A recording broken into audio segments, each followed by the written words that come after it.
pretty sure I don't have to explain what JoJo's is. But for those who don't know, JoJo's Bizarre Adventure is a popular manga series in Japan and in the US that follows the many different protagonists and many different bizarre adventures. And because of that popularity, it has many different spin-offs. Today, I'll be discussing the first one that I've read, that being Dead Man's Questions. You know, the one that's Hamon beats profile picture. Kakuin lays an egg containing their gay love child. Dead Man's Questions is a really short manga series by Hirohiko Araki. The series came out right after the end of Part 5, Bento Areo, in June 1999. It started because Araki had plans to make Part 4 of the series take place in the afterlife, and that idea sort of shifted into Dead Man's Questions. The story also has elements that show up and get expanded upon in later installments of the series, like Ghost and the Afterlife. The story follows a protagonist, that is a ghost, who takes assassination jobs while he's trying to find his purpose in the afterlife between realms. That's all I'm going to say so far for the spoiler-free part, but I do recommend reading it. It's a very short story, like 3 chapters long, and it's a really great read. But if you have already read it, or reading's not really your thing, feel free to stick around as we cover Dead Man's Questions. Also minor spoilers to Part 4 and Part 6. The story begins with our protagonist, who is unnamed at this point, going through his daily but strange routine. Remember, we don't know that he's a ghost at this point in the story. We see that our protagonist has gotten a lot of information in order to get into a woman's apartment, disguising himself as a delivery person that needs permission to come in. After a bit of back and forth, the lady allows the protagonist to slip a paper form through the mail slot, which allows him to enter the residence and reveals to the audience that he is in fact a ghost. After being invited into the residence, our protagonist tries to enter a man's room, but is ran off by a dog. What I like about this scene is how brilliant the writing is here.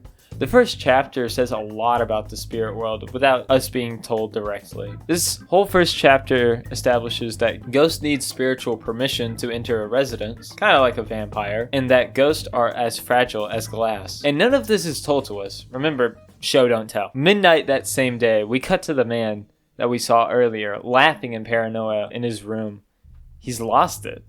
We see that this man is a serial killer that is currently in hiding. As the man is going crazy, thinking that everything's against him, he sees that there's a newspaper clipping outside the fence that shows that the man is at large. The man laughs at this, thinking he's going crazy. He challenges anyone to come find him, come and get him, which sets our protagonist's trap into motion, allowing him to enter the residence to kill the murderer. And during this scene, the protagonist reveals his true name. His true name is Yoshikage Kira,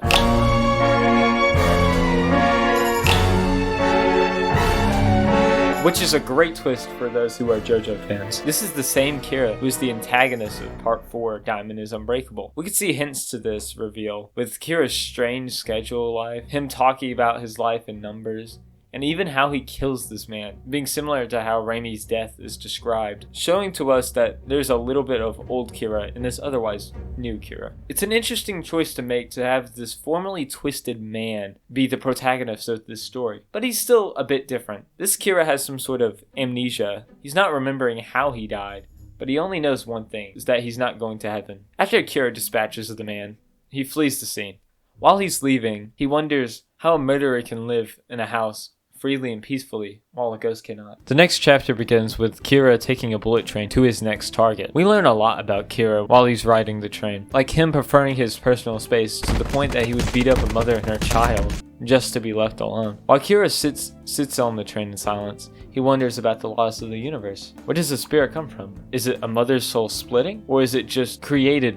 When Kira gets off the train, he begins to walk to the address. We get a flashback about the mission. This shows us his employer, who is a female monk. The monk leaves vague clues on who the target is, so vague that she doesn't even give Kira a name or a picture of the target, just an address. Kira tries to get more information, but the monk starts talking about the location itself, a ghost mansion. The mansion was destroyed near the end of the Pacific War. There were no casualties in the house during its destruction, but the house still stands as a ghost house. This concept is actually explored later on in Part 6, with Emporio's stand burning down the house. That stand allows Emporio to interact with ghost items and even ghost rooms. People have been dying near that house, the monk says, and tasks Kira to find out why. The monk asks Kira before he leaves, why doesn't Kira pass on to the next life? And Kira says not to worry about it. He does his job, that's it. There might not even be a life beyond. Kira finds the mansion smushed in between the alleyway. Kinda like Rainy Street from part 4. Kira squeezes through just to get into the mansion, and he pops onto the other side. And it's kinda like in this ghostly world, like this void. Kira notices that he can interact with ghost objects here, and Kira hasn't really had any freedom to play with objects. So we see Kira fascinated with these ghost objects. He looks at them, he plays with them, he even tries to steal some of them. He's especially fond of the fine arts, which,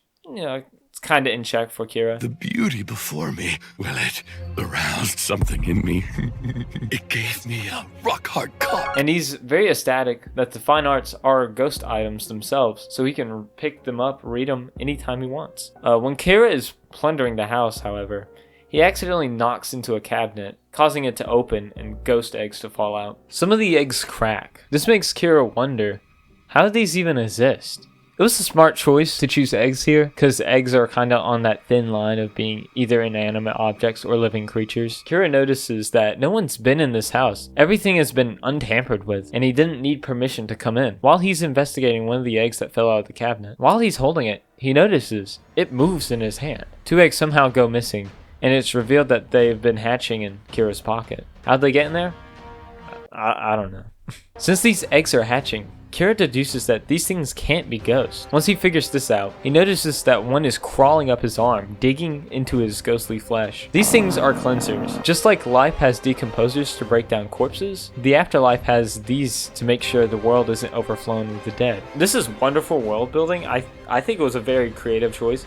It could be based off of something, but I think it was pretty good. Kira's arm was in the middle of being decomposed. He says that he felt like vines going up his arm. It was a weird sensation. In order to escape, he has to cut off his own arm and starts to chase with these cleansers, chasing him down through the house. The house is actually a nest for these cleansers. As Kira is running through the house, he tries and finds one of the rooms that he was in, and he's attacked again by these cleansers. But this was the room he wanted to be in all along, because it has Chekhov's gun in there. And so he shoots down these creatures and jumps out the window in order to escape. After surviving that near after-death experience, Kira notices that he landed and broke the ghost records he had on him. He's upset by this. He starts naming off the records and how he could have sat down and rested for a while, listening to these records in peaceful tranquility. But just like the records, those dreams are shattered beneath him. The series ends with Kira asking many questions to himself, thinking that the monk sent him on this suicide mission. He says that he's going to see if that was the case, and if it was, he would go over and kill her, you know. As he limps away, armless and a bit tired, we see the beautiful blue sky. The dead man asks one of his many questions. Where am I going to rest tonight?